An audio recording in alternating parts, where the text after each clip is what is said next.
Have you ever agonized over a big decision? And I mean really stressed out over it.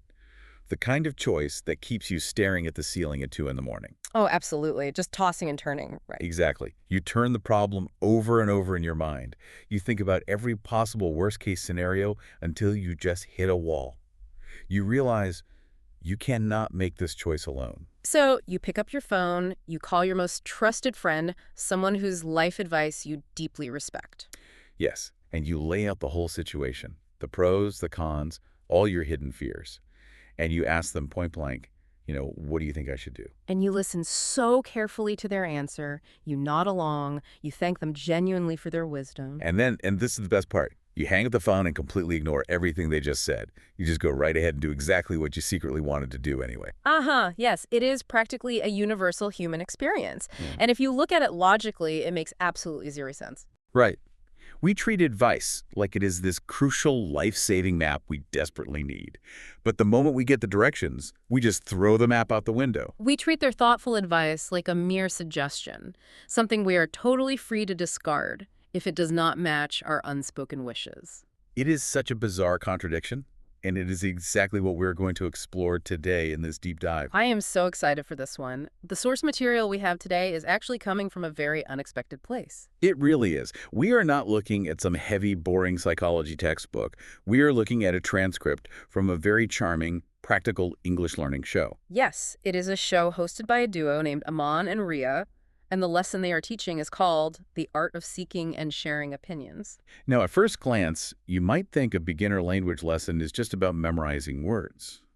Aman and Ria are helping non-native speakers learn simple, natural English. Right. They are teaching the basic tools, the vocabulary, the polite phrases you need to ask for help or share your thoughts in a new language. But if you really look closely at the lesson, they are doing something much deeper. To teach someone how to ask for an opinion, you first have to understand why human beings ask for opinions at all. Exactly. Language is just the vehicle, but the cargo is our human psychology. Aman and Ria are actually holding up a mirror to our daily anxieties. So we are going to unpack all of that today. The psychology of why we seek clarity, the polite dance of disagreeing, and that ultimate paradox of why we ask for advice when we already know what we want. It is going to be so relatable for you listening at home. Let us jump right into it. Aman and Ria start their lesson with a very simple question. Why do we ask for opinions? And Aman gives a very clean, logical answer. He says we do it because we want clarity. We want to make better decisions. Then Ria chimes in and says, yes, it is because we feel confused. We are not sure what to do. So the baseline idea here is that an opinion is just a tool for problem solving. We feel like we are missing information, so we ask a friend to give us more data. It makes us sound like computers, right? Like we are just running a simulation and we need to download more files from a friend to make a perfect choice. I mean, that sounds great in theory, but then we jump ahead to segment 8 of their lesson, and they give a warning that completely destroys that logical idea. Oh, this is the best part. Aman says sometimes we ask too many people, and Ria responds, yes, and then we get more confused. Right. Too many opinions can confuse you. But wait, if opinions are just helpful data, then getting more data should make things clearer, right? You would think so. If you asked 20 people, you should have 20 times more clarity. But human beings are not computers. Not at all. We know from our own daily lives that asking 20 people just creates a huge mess in our heads. But here's the funny thing. When we are truly panicked about a decision, what is our default reaction?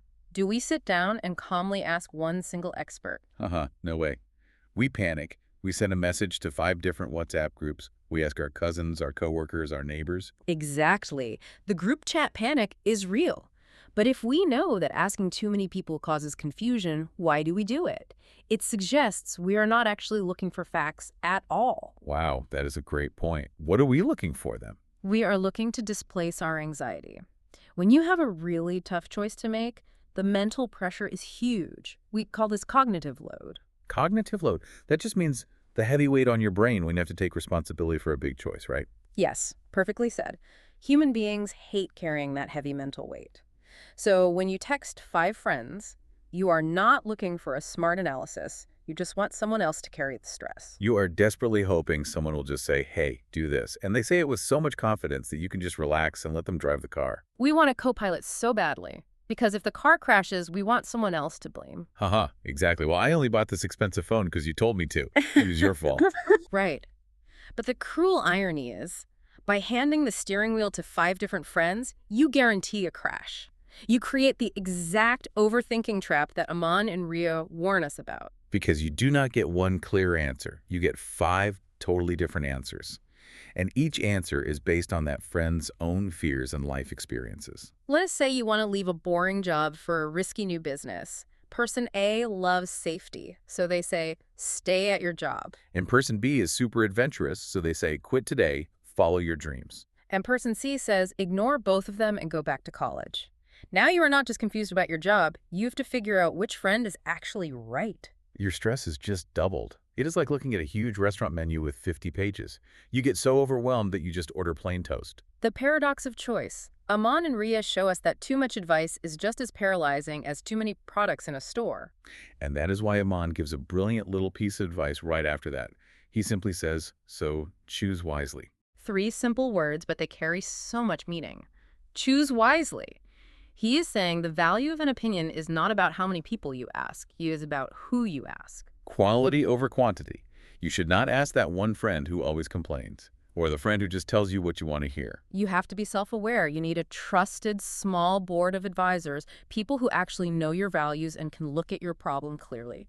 Otherwise, you just fall into the polling trap. Yeah. You keep asking people because talking about it makes you feel like you're doing something useful. Yes, it is the perfect excuse. You can say, oh, I cannot make a choice yet. I am still waiting to hear what Rahul thinks about my plan. It is a socially acceptable way to delay your decision forever.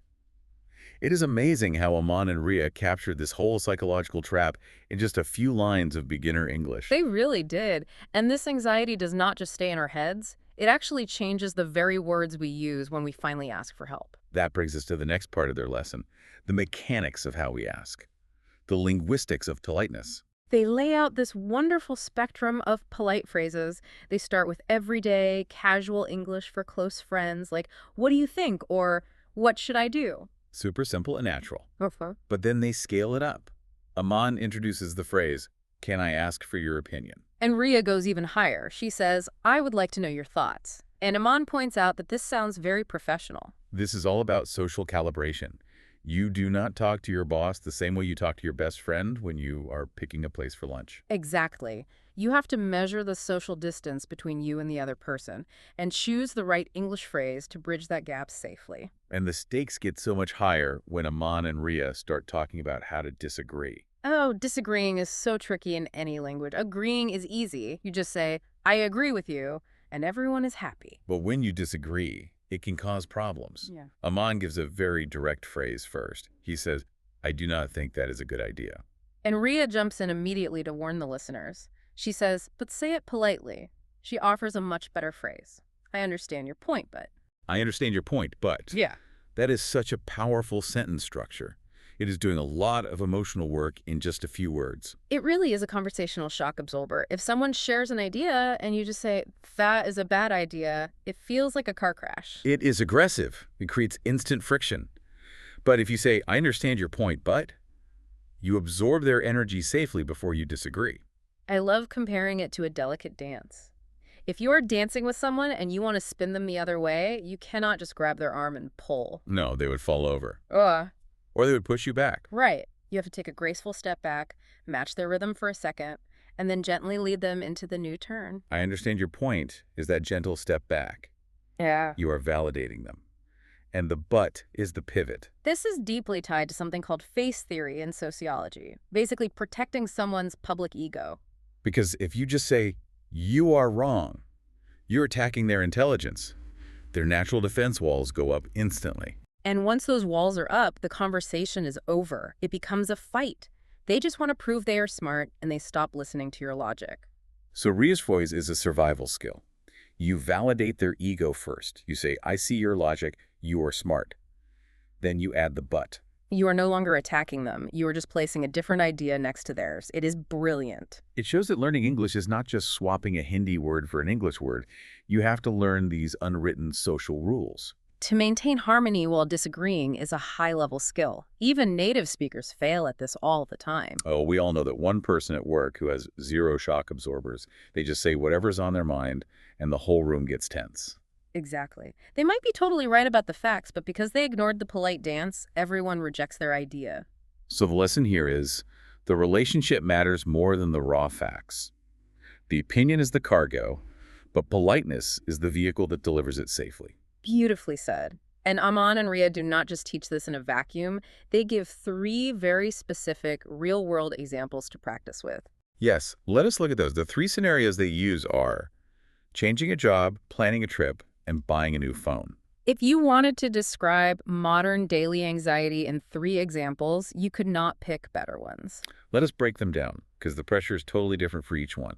The first one is, I want to change my job. What do you think?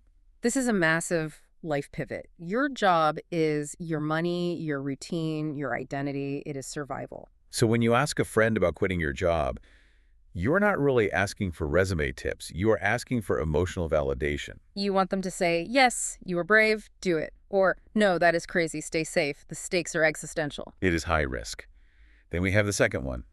I am planning a trip. Where should I go? This seems much lower risk, right? Nobody is going to lose their house over a bad vacation. But it carries a totally different kind of modern stress. The pressure to optimize your happiness. Yes, you only get maybe 2 months off a year. You have a limited budget. You are terrified of missing out on the perfect experience. If I go to the mountains, am I missing the beach? We ask our friends because we want a guarantee. We want them to promise it will be perfect. Because if they say, go to this hotel, it is amazing, and then the hotel is dirty and it rains every day. It is secretly their fault. We outsource the choice, so we outsource the blame. Human nature is so funny. And then we have the third scenario. I am thinking of buying a new phone. What do you think? This one sounds so normal, but it is deeply personal. A phone is not just a phone anymore. It is your camera, your bank, your connection to everyone you love. You hold it in your hand 100 times a day. If you buy the wrong one, you will feel that annoyance every single morning for 3 years. And Aman gives the most amazing response to this phone question.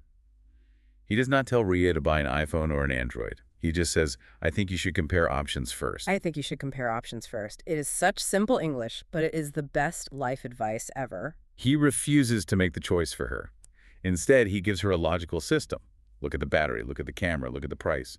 He slows down her impulse buying.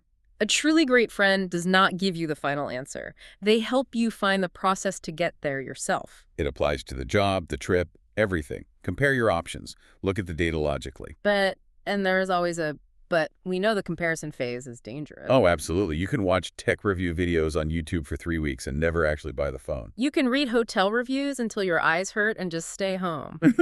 Eventually, you have to stop comparing and actually buy the ticket. Which brings us to the absolute best part of the whole transcript. Yeah. Segment 12, which they delightfully call the fun moment. I love the fun moment. It takes this whole logical lesson and flips it upside down. Aman suddenly breaks character a bit. He asks Ria to be totally honest. He says, do you actually follow people's advice? And Ria laughs and says, sometimes yes, sometimes no. And Aman says, same here. And then they deliver the line that defines this whole deep dive. We listen, but we decide. We listen, but we decide. It is such an honest admission. It completely destroys the idea that we asked for advice just to get data. Exactly. If we're just going to do what we want anyway, isn't the whole process a massive waste of time? Why do we do the polite dance? It seems pointless, but it is actually deeply necessary. We just have to change how we define an opinion. It is not a set of orders. It is a sounding board. Okay, let us dig into that. How does a sounding board actually work in real life? Let us do a quick rapid-fire game. I will name a situation. You tell me if you actually listen to advice or just do what you want. Oh boy. Okay, I am ready. Let's play. Okay. Situation 1. You are buying a new laptop, and your tech genius friend says, do not buy that brand. The screen breaks easily. Do you listen? Oh, I definitely listen to that. That is pure data. I will buy a different one. Okay, situation 2. You have been dating someone for a month, and you ask your best friend, should I invite them to my family dinner? Your friend says, no, it is way too early. Do you listen? Well, I will probably say you are right. You are right. And then invite them anyway because I really want to. See? Why did you ask in the first place if you already wanted to invite them? Because the problem was just a chaotic cloud of feelings in my head. By speaking the question out loud to my friend, it forced me to organize my thoughts. Yes. Sometimes just telling the story to a friend makes the answer obvious to you before they even reply. You just needed an audience so you could hear yourself think. And when they do reply, it acts like a mirror. Exactly, a mirror. Or like flipping a coin. When you cannot decide, someone says flip a coin, but you do not actually obey the coin. Right. While the coin is in the air, you suddenly pray, oh, please let it be heads. The coin trick just reveals what you secretly wanted all along. Asking for an opinion is the conversational coin flip. Let us go back to the risky startup job. You ask your mentor, should I quit? And the mentor says, no, the market is bad right now. Stay at your safe job. In that exact second after they say stay, you have to check your gut feeling if you feel a heavy, sinking disappointment. Then you know your truth. You secretly wanted them to say quit. You wanted permission to be brave. And when they said no, your sadness proved that you really want the new job. The advice was super valuable, not because you followed it, but because your reaction to it exposed your true desire. The friction of their opinion created a spark that showed you what you actually want. We listen, but we decide. We do not want unquestioning obedience. We want self-discovery. That ties back so beautifully to the end of Aman and Ria's language lesson. Yeah. Ria says, do not hesitate to ask for opinions. And Aman says, use simple English and speak confidently. And then Ria drops the best philosophy for learning any language. She says, you do not need perfect English. And Aman finishes with, just confidence. It is the exact same philosophy for making life choices. You do not need perfect English to connect with someone. You will make mistakes. You will use the wrong word. But if you push through the fear and just speak, people will understand you. The idea of perfect English is an illusion that just keeps you silent. And the idea of a perfect life choice is also an illusion. The safe job has risks. The new job has risks. Buying phone A or phone B, both will have battery issues eventually. If you wait for a magical guarantee that nothing will go wrong, you will be stuck in the overthinking trap forever. You will spend your whole life comparing options but never actually living. You do not need a perfect guarantee. You just need the confidence to make a choice and own the result. So how do you build that confidence? You talk it out. You use those polite shock absorbers. You gather the data from your trusted board of advisors. You use their answers as a mirror to find your own hidden desires, and then you trust your own decision. You step forward, knowing the choice might not be flawless, but it is yours. The goal of asking for advice is not to be perfect. The goal is agency. Taking ownership of your own life. It is incredible that Aman and Ria packed all of this profound life philosophy into a simple ESL grammar lesson. They really did. They used basic English phrases to teach us how to survive the terrifying uncertainty of being human with grace and self-trust. Let us just do a quick recap of this amazing journey we've been on today. We started with the simple drive for clarity and how panic leads to the overthinking trap. We looked at the polite dance of disagreeing, using I understand your point, but to protect the feelings of the people we care about. We talked about the heavy daily stress of changing jobs, planning trips, and buying phones, and Aman's golden rule to compare options first. And finally, we landed on the beautiful paradox.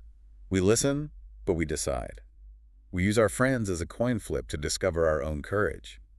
You do not need perfect grammar, and you do not need perfect choices. Just confidence. Human communication is so messy, but it is really all about connection and validating each other in this crazy world. It really is. And as we wrap up this deep dive today, I want to leave you, the listener, with a final thought to mull over. Oh, I love a good final thought. Let us hear it. The next time you find yourself stuck and you sit down with a friend and you finally ask them, what do you think I should do? Just take a conscious pause before they even speak. Just one quiet second to look inward. Ask yourself in that moment, are you genuinely looking for new facts that will change your mind? Or are you secretly hoping they will magically guess the choice you have already made in your heart, just so you do not have to make it alone?